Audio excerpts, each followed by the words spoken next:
오늘 말씀 열왕기상 20장 1절부터 21절 말씀까지, 열왕기상 20장 1절부터 21절 말씀까지 저와 여러분이 한 절씩 번갈아 가면서 교독하고 마지막 절 함께 합독하도록 하겠습니다. 제가 먼저 봉독합니다. 아람의 벳하닷 왕이 그의 군대를 다 모으니 왕 32명이 그와 함께 있고 또 말과 병거들이 있더라. 이에 올라가서 사마리아를 에워싸고 그곳을 치며 사자들을 성 안에 있는 이스라엘의 아합 왕에게 보내 이르기를 베나다시 그에게 이르되 내 은금은 내 것이요 내 아내들과 내 자녀들의 아름다운 자도 내 것이니라 하매 이스라엘의 왕이 대답하여 말하기를 내 주 왕이여 왕의 말씀같이 나와 내 것은 다 왕의 것이니이다 하였더니 사신들이 다시 와서 이르되 벤하닷이 이르노라 내가 이미 내게 사람을 보내어 말하기를 너는 내 은금과 아내들과 자녀들을 내게 넘기라 하였거니와 내일 이맘때 내가 내 신하들을 내게 보내니 그들이 내 집과 내 신하들의 집을 수색하여 내 눈이 기뻐하는 것을 그들의 손으로 잡아 가져가리라 한지라. 이에 이스라엘 왕이 나라의 장로를 다 불러 이르되 너희는 이 사람이 악을 도모하고 있는 줄을 자세히 알라. 그가 내 아내들과 내 자녀들과 내 은금을 빼앗으려고 사람을 내게 보냈으나 내가 거절하지 못하였노라.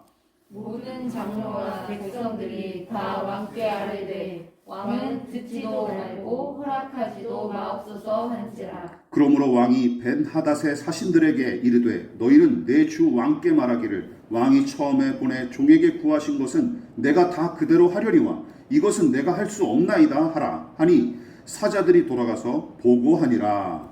그때 벤하닷이 다시 그에게로 사람을 보내어 이르되 사마리아에 부스러진 것이 나를 따르는 백성의 우리의 손에 채우기에 족족할 것 같으면 신이들이 내게 벌 위에 벌을 내리니 마땅하니라 하매 이스라엘 왕이 대답하여 이르되 갑옷 입은 자가 갑옷 벗는 자같이 자랑하지 못할 것이라 하라 하니라.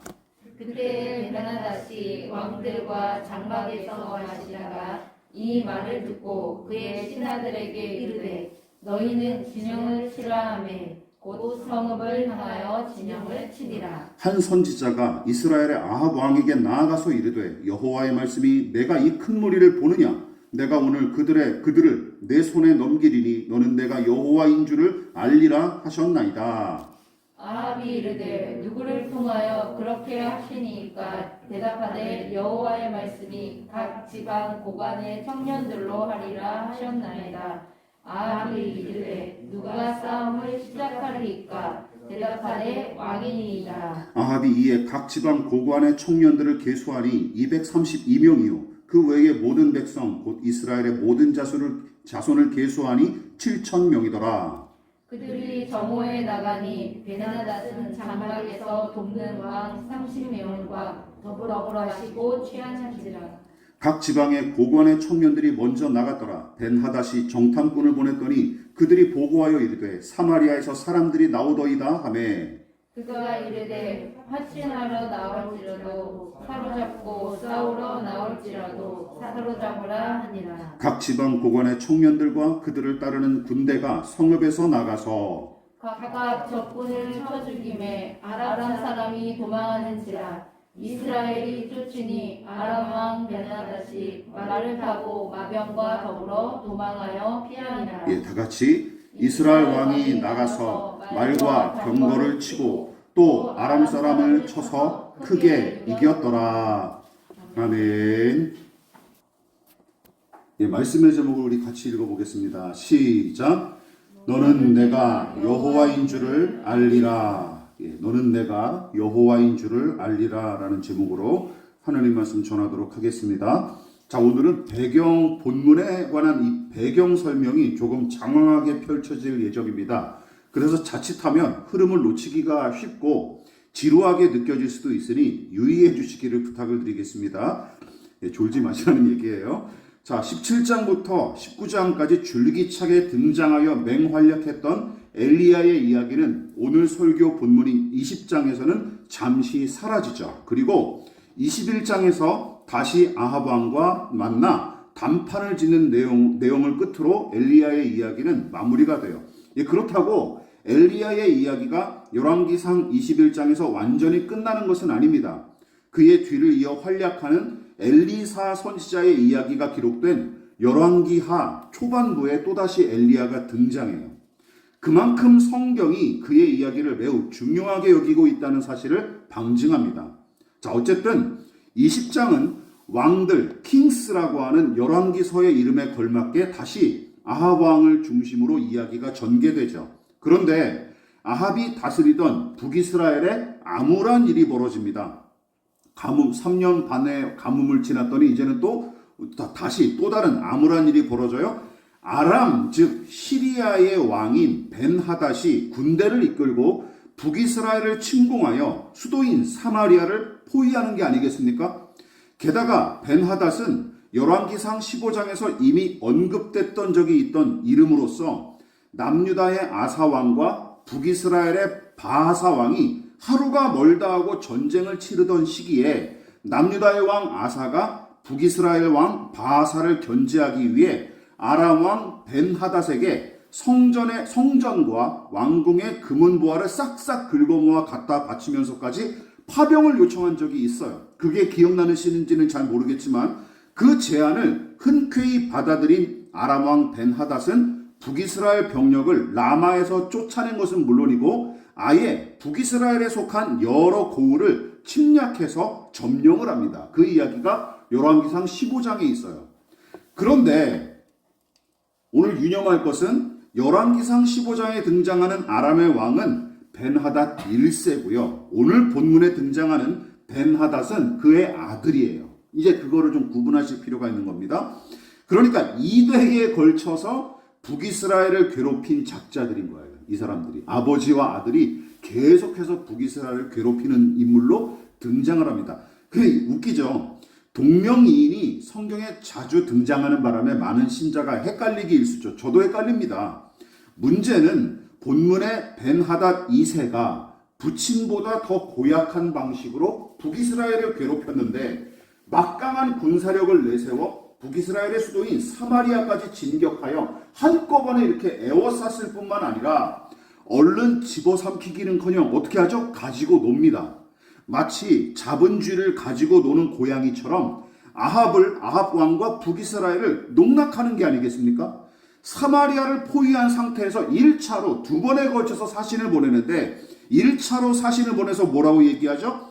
그대의 은과 금은 나의 것이다. 그리고 그대의 아내와 아들들도 나의 것으로 삼겠다 하며 으름장을 놓았고 나라의 운명이 바람 앞에 놓인 등불과 같은 처지에 빠진 아합 왕은 이미 끝장난 상태임을 직감하고 어떻게 하죠? 말씀하신 대로 소신에게 있는 모든 것이 왕의 것입니다 하고 순순히 1차 제안을 받아들입니다.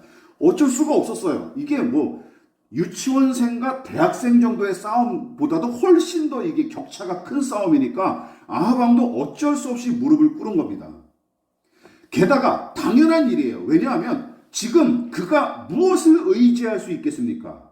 하나님을 의지하는 믿음 따위 있을 리가 만무했고 게다가 기억나시죠? 아내인 이세벨이 의지했던 이방신들은 엘리야와의 영적 대결을 통해 그 허무함과 저급함이 여실히 드러나지 않았습니까? 자기가 눈으로 봤잖아요. 야, 이 신들의 사제들이 850명씩이나 기도를 해도 이 신은 꿈쩍도 안 한다는 걸 이 사람이 봤잖아요. 머리가 있으면 다시금 그 신을 의지할 수 있겠습니까? 바보가 아닌 이상은 의지하지 않죠. 그래서 아합이 이세벨과 함께 이 위기 앞에서 바알과 아사라의 도움을 구할 법도 한데 그런 기록이 아예 없다는 것은 이방신에 대한 기대마저 완전히 상실한 상태임을 분명하게 보여주는 것이죠. 그러므로 비빌 언덕 하나 없는 이 아합이 벤하닷 2세의 협박에 굽실거릴 수밖에 없었습니다. 그런데 더 큰 사달이 일어납니다. 여기서 끝나지 않아요.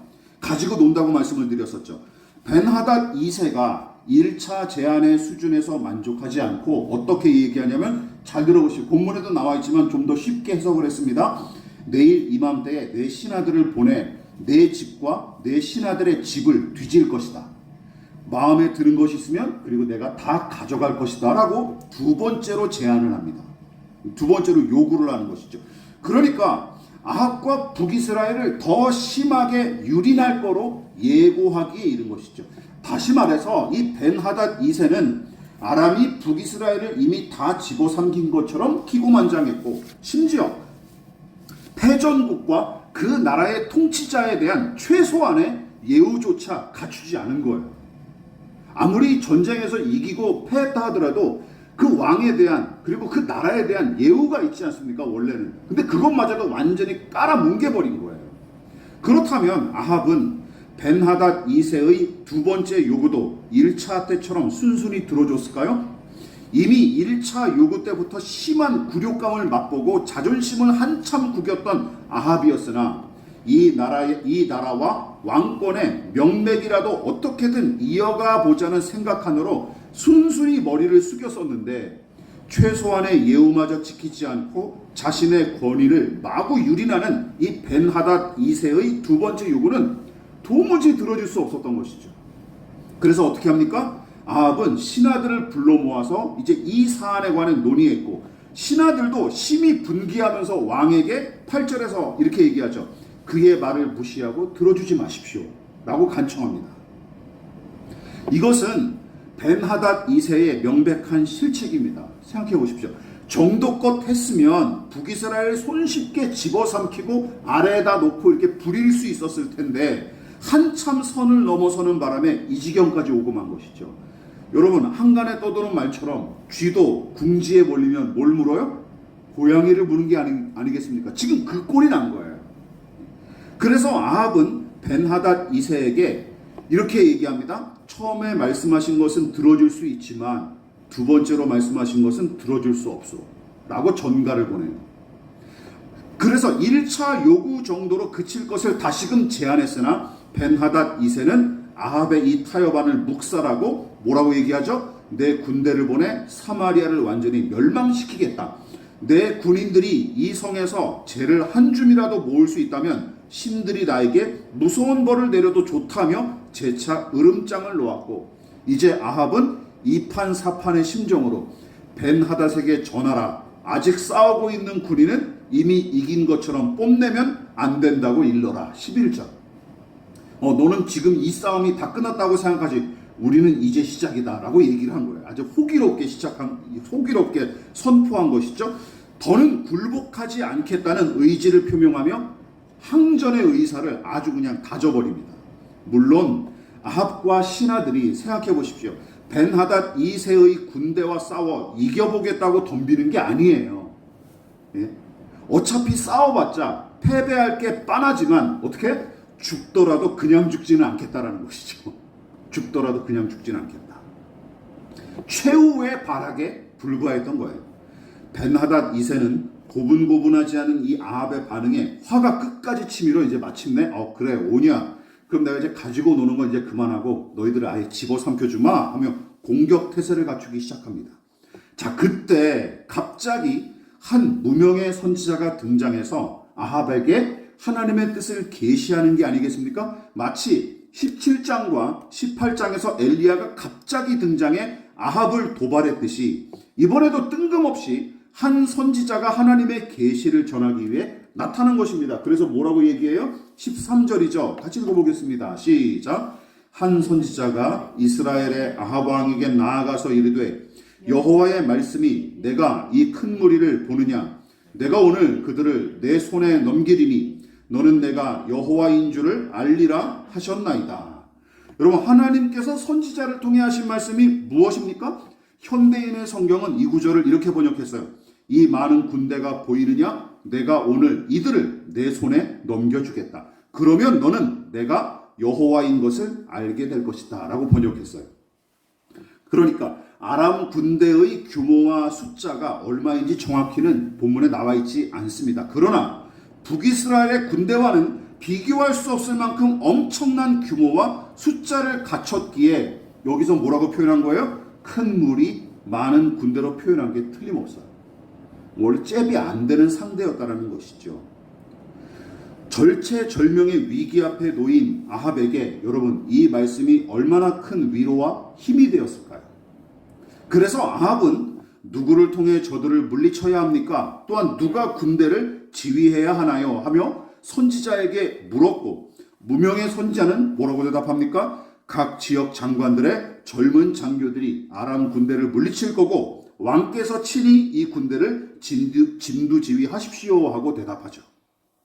해법을 제시한 거예요.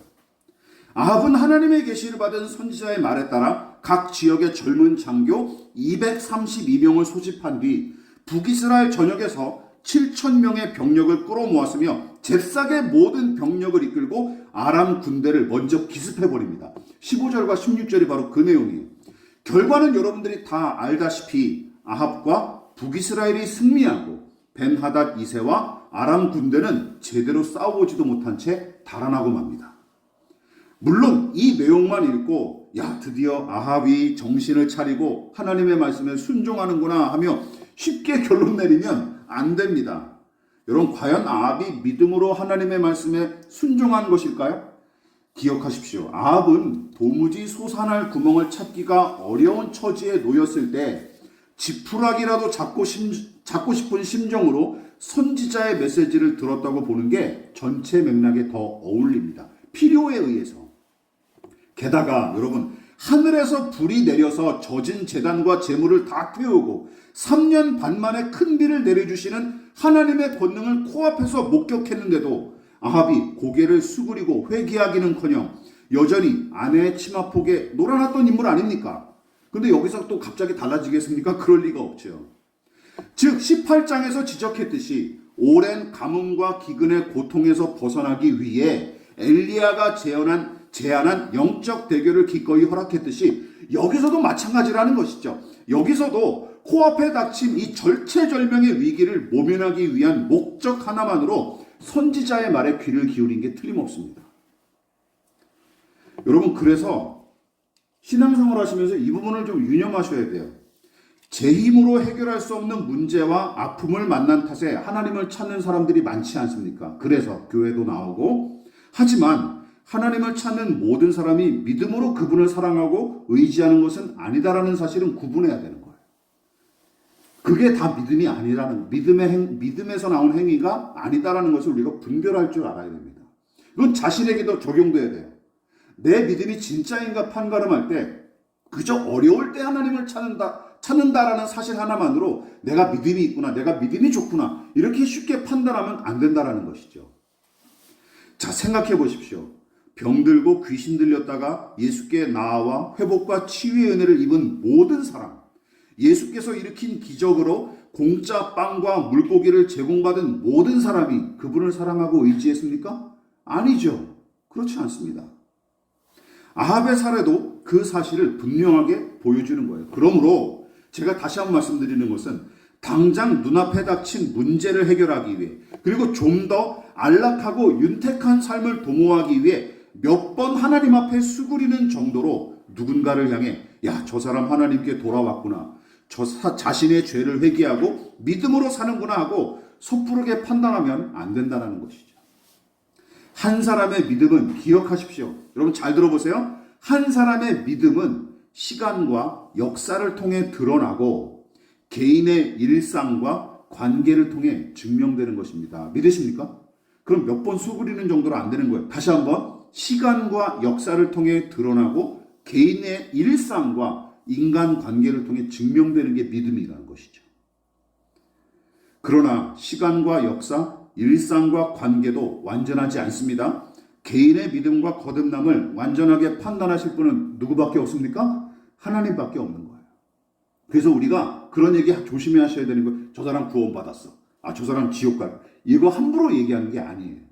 우리가 최종 판결자가 아니기 때문입니다. 믿으십니까? 그런 부분을 우리가 유념해야 돼요.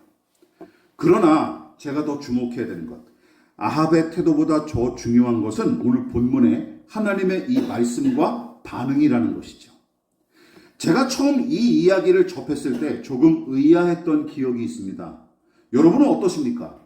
오늘 이 이야기가 좀 이상하지 않으십니까? 저는 참 터무니없는 일처럼 보였어요. 왜냐하면 생각해 보십시오. 그동안 아합이 저지른 죄악과 불의는 물론이고 이스라엘 백성이 얼마나 오랫동안 하나님을 무시했었는지 떠올려 보시라는 것이죠. 게다가 아합과 북이스라엘 백성이 하나님께 도움을 구해서 하나님이 선지자를 보내주셨나요? 그런 게 아닙니다. 그런 기록이 없어요. 아합 왕이 무슨 기도를 하면서 하나님 우리를 좀 도와주십시오. 아니면 뭐 백성들이 어떻게 한 장소에 모여서 하나님 저희를 좀 도와주십시오. 이렇게 외쳐 부르신 적이 있냐고요. 그런 것도 없어요. 그런데도 하나님은 당신의 종인 선지자를 위기에 빠진 아합과 북이스라엘 백성에게 보내셨고 아합과 북이스라엘 백성이 구원을 얻게끔 이끄시고 일하신 것을 보자라는 것입니다. 무엇보다 하나님께서 이 무명의 선지자를 통해 너는 내가 여호와인 줄을 알리라 하고 아합에게 말씀하신 뒤 아람과의 전쟁에서 승리하도록 도우신 것이 매우 의미심장합니다. 그러니까 하나님은 아람 군대의 침공에서 구원하시고 전쟁을 이기도록 도우심으로 당신이 어떤 분이신지 아합에게 가르치고 계시하고 싶으셨던 게 틀림없어요. 또한 저와 같이 의구심 많은 저와 같은 사람을 향해서도 마찬가지예요. 그렇다면 하나님은 아합과 북이스라엘을 다시 구원하시고 승리를 허락하심으로 본문의 아합과 북이스라엘 백성은 물론이고 설교자를 비롯한 우리가 그리고 여러분이 하나님을 어떤 분으로 믿고 의지하기를 바라셨을까요? 두 가지로 살펴보겠습니다. 간단하게. 첫 번째 같이 읽어보겠습니다. 시작. 인간의 사랑과 자비를 뛰어넘는 하나님의 사랑과 자비를 매우 본문이 선명하게 보여줍니다. 만일 하나님의 권위와 권능이 저에게 주어졌다면 저 누누이 말씀드리지만 북이스라엘 백성과 아합은 진즉에 멸망했을 것입니다. 저는 못 참습니다. 1, 2년, 10년 정도는 두고 볼 수 있겠죠. 그 이상은 못 참습니다. 네, 끊어냈겠죠. 너는 안 되겠다. 구제불능이다. 끊어냈겠죠. 하나님은 그동안 누적된 북이스라엘 왕들과 백성의 이 불의와 죄악을 자연재해와 내란과 전쟁 등으로 종종 징계하실 때가 있었지만 그런데도 생각해 보십시오. 열왕기상 지금까지 이야기들을 다 떠올려 보세요. 그런데도 고통당하는 이 백성들을 가만 내버려 두지 않으시고 어떻게든 다시 살 길을 열어주셨습니다. 이게 열왕기상 계속 반복된 이야기 아니었습니까? 왜냐하면 이들은 하나님의 백성이고 이 나라를 세우신 분이 누구기 때문에 하나님 당사자가 하나님 본인이시기 때문이죠.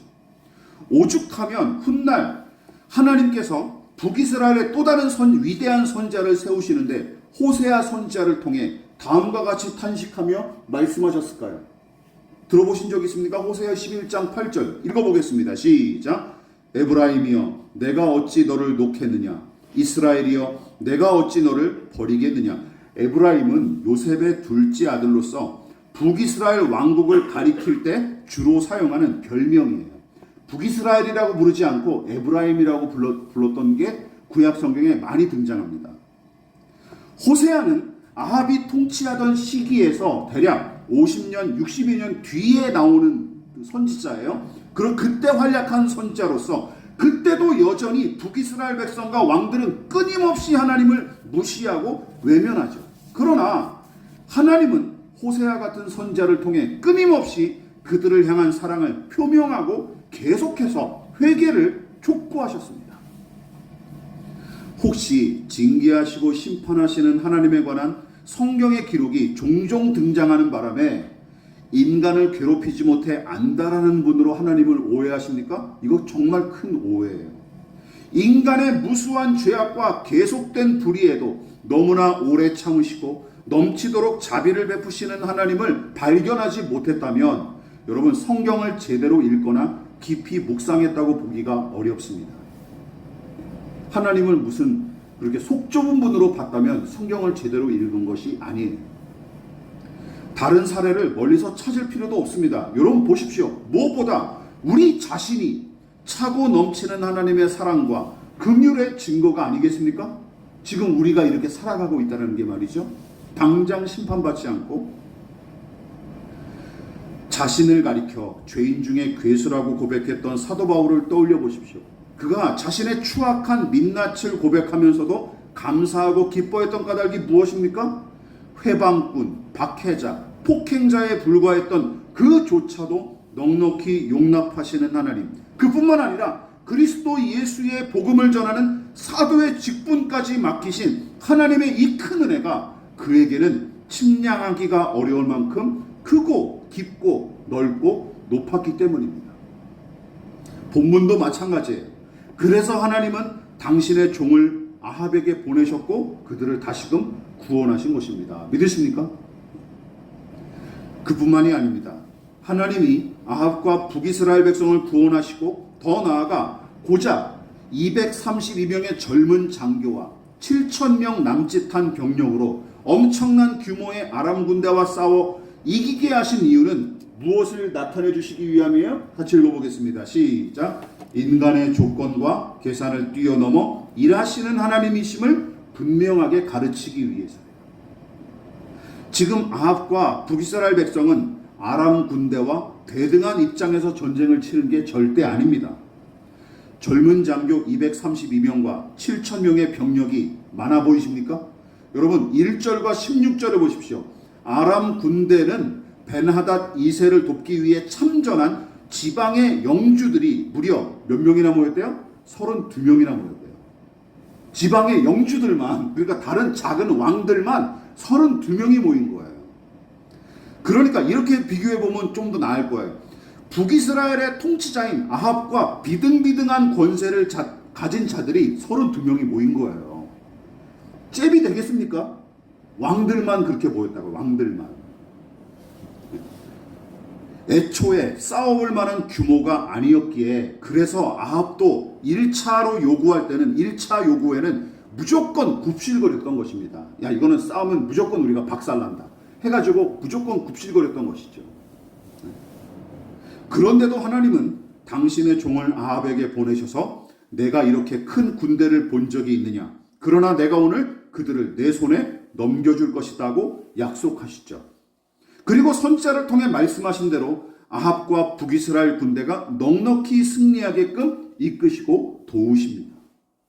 그러니까 본문의 이 승리는 사사기의 기드온과 300용사가 메뚜기 떼처럼 모인 미디안 군대와 싸워 이긴 일만큼이나 위대한 사건이라는 것이죠. 이게 기적이에요, 기적.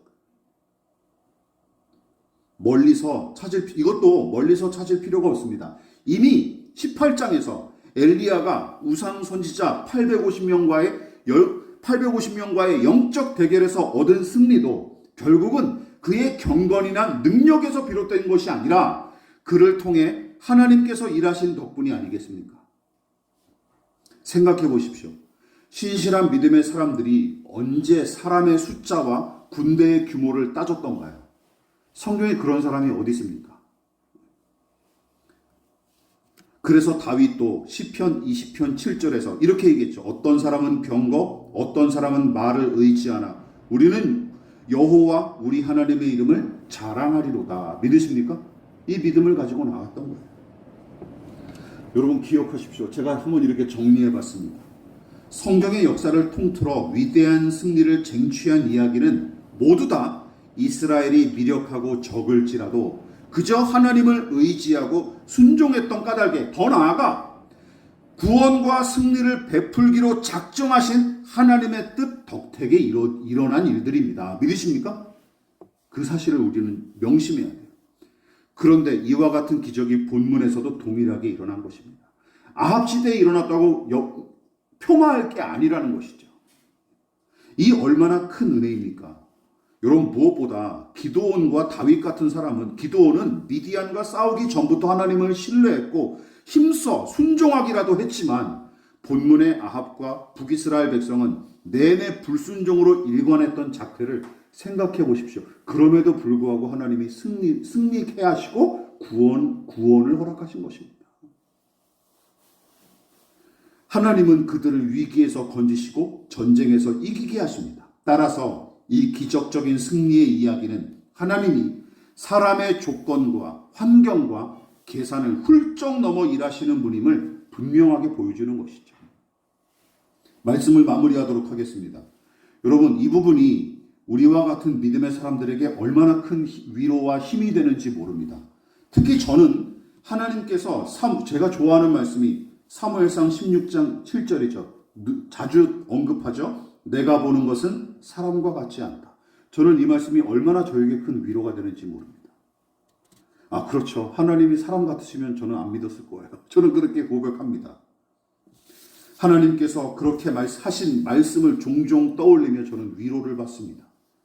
하나님이 사람의 셈법과 성정과 시선과 엇비슷한 수준이거나 아니면 그보다 좀 더 나은 수준 정도의 신에 불과하다면 저는 절대로 하나님을 사랑하거나 의지할 수 없었을 것입니다.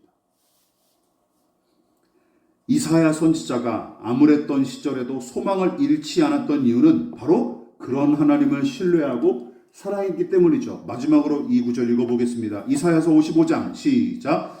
이는 내 생각이 너희의 생각과 다르며 내 길은 너희의 길과 다름이니라. 여호와의 말씀이니라. 이는 하늘이 땅보다 높은 같이 내 길은 너희의 길보다 높으며 내 생각은 너희의 생각보다 높음이니라. 아멘이십니까? 하나님께서 그저 당신과 우리를 구별하기 위해서 이 예언의 말씀을 던져주신 게 아닙니다. 인간과 자연과 그 모든 세상의 법칙을 초월하여 계신 하나님을 끝까지 신뢰하고 사랑하게끔 격려하신 말씀이기도 하죠. 성경의 이야기로 한정하지 마십시오. 어떤 처지에 놓였을지라도 소망의 빛 한 줄기를 바라며 포기하지 않을 수 있는 이유는 인간의 생각과 계산과 환경을 초월하여 일하시는 하나님을 신뢰하기 때문입니다. 또한 잡다한 조건과 이유를 덕지덕지 갖다 붙인 모조품 사랑, 금방 뜨겁게 불타올랐다가 금방 차갑게 식는 변덕스럽고 허무맹랑한 사랑, 진심이 없고 중심을 잃은 연극과 같은 사랑에 진절머리가 났을지라도 우리가 여전히 살아가고 사랑하기를 포기하지 않을 수 있는 이유는 신비하고 놀라운 하나님의 크신 사랑과 그 깊은 자비를 조금이나마 맛보고 엿보았기 때문입니다. 믿으십니까? 우리가 살아가면서 그것을 조금이나마 맛보고 엿보았기 때문이죠. 이 땅에서 경험한 하나님의 사랑과 자비가 이러할진대 여러분 장차 그 나라에서 완전하게 누리게 될 그분의 사랑은 어떠할까요? 상상도 못할 거예요. 생각만 해도 가슴이 요즘 말로 웅장해지는 것입니다. 단언컨대 우리의 생각과 계산 안에 머무는 그리고 무엇이든 예측이 가능한 신은 여러분 성경의 하나님이 아닙니다. 믿으십니까? 성경의 하나님이 아니에요. 그래서 저는 오히려 이게 두렵고 떨리면서도 어떤 면에서는 위로와 힘이 된다는 것이죠. 알 수 없는 하나님, 미지 하나님이 두렵고 떨리지만 어떤 때는 나보다 크고 그리고 내 생각을 초월하여 계시긴 분이기 때문에 어떤 상황과 환경에서도 하나님은 일하시겠구나라는 믿음이 있다는 것이죠. 여러분, 저와 여러분이 믿는 하나님은 어떤 분이십니까? 그리고 여러분은 어떤 하나님을 신뢰하고 사랑하십니까? 이 말씀을 생각하시면서 여러분 한 주간 동안 곱씹어 보시길 주님의 이름으로 부탁을 드리겠습니다.